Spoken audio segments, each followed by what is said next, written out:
Well, here's another Oopart that's been found in the Americas, along with people used to say a handful of them, but now there's been quite a few boxes full of them. This one is called the Bat Creek Stone. I've done another video on it, but it's been probably 3 years or more ago. It was found whenever they dug up an ancient pyramidic burial mound, like you see on the right here in this creek that you're looking here on the left. The red dot signifies the place where these burial mounds were. And as I understand it, the name of the creek is given because there are some caves along the creek there, built into the cave walls, where millions of bats live, and therefore this is Bat Creek. In Austin, we have the same effect, and they've moved from some of the Balcones caves that are there to actually up under the overpasses and bridges that are there.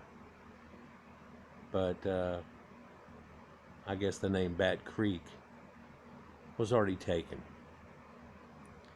What's strange about this artifact is it's just a plain flat slab, basically, found here in Tennessee in 1889 in a Smithsonian mound project that they had by a guy named Cyrus Thomas. And they thought at first that this was an example of the Cherokee alphabet. And nearly 100 years later, in 1960s, Henriette Mertz and a couple of other people got to looking at this, and what was strange about it was they were always looking at it upside down because there had been a tag put on it where the writing was this way, or what would be upside down for it and as you view it now. And as soon as they flipped it over, one of the people there was fluent somewhat in ancient Hebrew and ancient Phoenician type script, and he said all of these symbols are an ancient Phoenician type script. I could grab a book real quick and tell you what this basically means.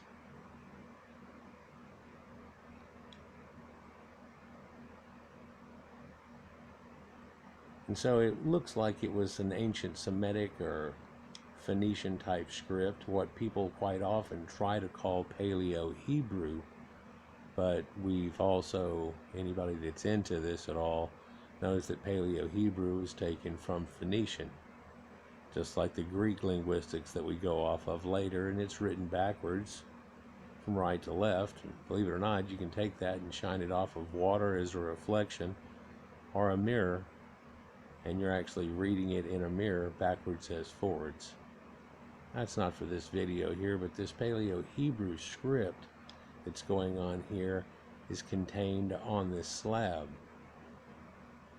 Now, that Paleo Hebrew script, the earliest point that's shown is basically, or the latest point that it can be found, is about the 2nd century AD, where people were still using this to a point, but it actually comes from hundreds and hundreds of years before this. And 1976, Robert Stiglitz got a hold of this, and he said, I've got a book right here just to confirm what this actually says.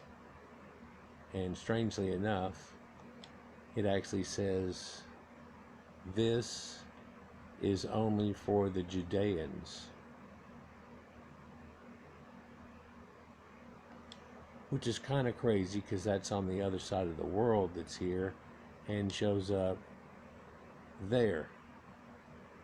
Now, the Phoenicians, as we know of them, were not just here, but all around the entire Mediterranean. In fact, it's totally verified. They went out the Mediterranean and up through, and we're getting the 10 from Cornwall. It talks about things like this in your Bible, actually, but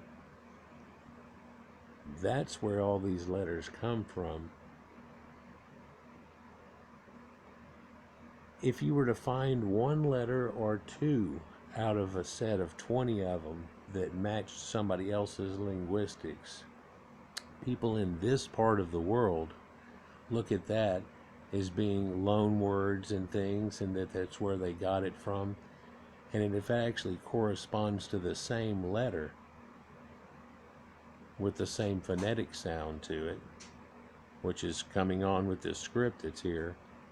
It's a verification. The problem with that is we're talking about in the Americas, something that was in an ancient Indian burial mound. It doesn't seem to fit what you would think of as being in Judea or Israel, but were there people at that time that got in a boat and were able to make this voyage? A lot of people are under the belief that we didn't have good ships or that could sail something like this, but if you can sail across the Mediterranean, you can sail across the ocean. Albeit if you run into an extreme storm like a typhoon or a hurricane type situation, you're in trouble, but you're in trouble even with the nicer ships. You're even in trouble today with that. But pirate ships went down left and right if they ever ran into something like that. But if they didn't, they could have easily made it on a journey where we see today. The only problem also with this is that it's not just even coastal, that it's all the way up in Tennessee, off of a creek that feeds off into the Mississippi, which they could have taken and gone up, which it has a delta just like Egypt, and rode up to the point. It doesn't have any cataracts blocking you from getting all the way to this point either, from what I understand. And or they could have made a northern trek coming down through basically here and down, and then there are creeks that lead down, or rivers that lead down again, and can make connections to where we're talking about them being. The only problem is this would have to say that there were people from the Middle East that made it to the Americas thousands of years before we're willing to give credit for. Well over 1,000. And we can't have that. But just 40 miles away from Knoxville, Tennessee, there are these giant mounds that are still there, and even though they were excavated and kind of ruined at the time, and of course there's so many videos and people talking about how they found giants in there and all kinds of things. But whenever you find something that actually has letters, and not one, not two, but every single one matches up, and then it actually spells out something that's coherent, that becomes a quite different endeavor, doesn't it? Again, it's the Bat Creek stone down in Tennessee, and these burial mounds that are here, but it's just one of quite a few artifacts that are Ooparts that show something like this. Remember the old Glenn Beck show? Well, he used to have all kinds of interesting articles that he would go into and stuff, and sometimes he would discuss weird topics like this, these Ooparts, and whether these people were able to make it someplace like this even, and do something like this. Only behind hush halls and with certain people do you hear about this. And of course they don't want to put it out. Now in a modern day, they don't want to put information out like this where it might be false information or misleading you to believe that something else could have quite happened.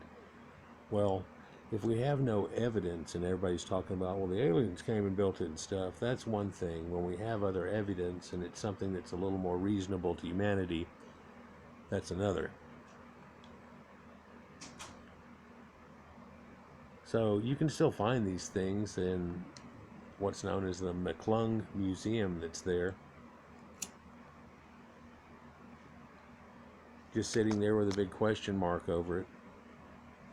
But you know, you get a few question marks and they start to add up. And whenever you get other artifacts like this, or the dwellings that have been shown that have been built that are half underground and half above, all in stones and plates, You have people like the Mandan Sioux, who had a lot of people that were blonde-haired and blue-eyed and didn't have a normal Indian appearance that we think of that's like on the nickel. In fact, if you look into the Indians, there's quite a variation on those people. And they fought amongst themselves and they fought amongst each other because they weren't really related. And they didn't have very much connection, I guess you could say it like that. But here we can find connections that actually show you a connective to Middle Eastern people having found the Americas hundreds, if not thousands of years before. I've made a couple of videos about this just as a refresher here recently, and we'll get on to another one and I'll show you some more. Peace.